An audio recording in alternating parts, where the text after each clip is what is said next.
Now let's look at how the right-of-use asset balance is calculated, which is similar to the liability, but with a few possible adjustments. And like the liability, it's the same for both operating and finance leases. The balance is the NPV of all net lease payments, including option periods that you are reasonably certain to exercise. And the discount rate is your incremental borrowing rate. But here's an adjustment you need to make.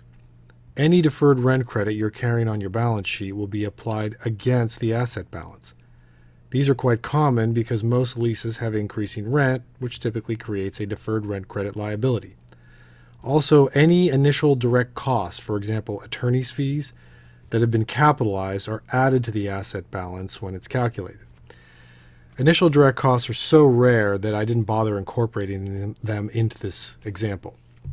Finally, any future allowances or incentives to be received, including any excess allowances applied against rent, are incorporated in the NPV calculation for the beginning balance. Here's our example.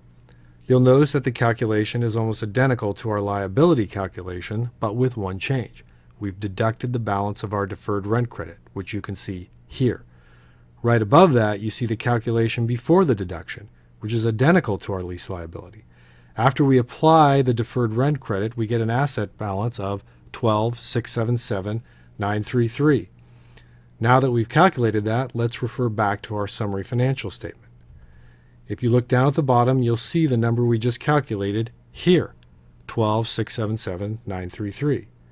This is the operating lease example. Now let's look at the finance lease. And it's the same thing.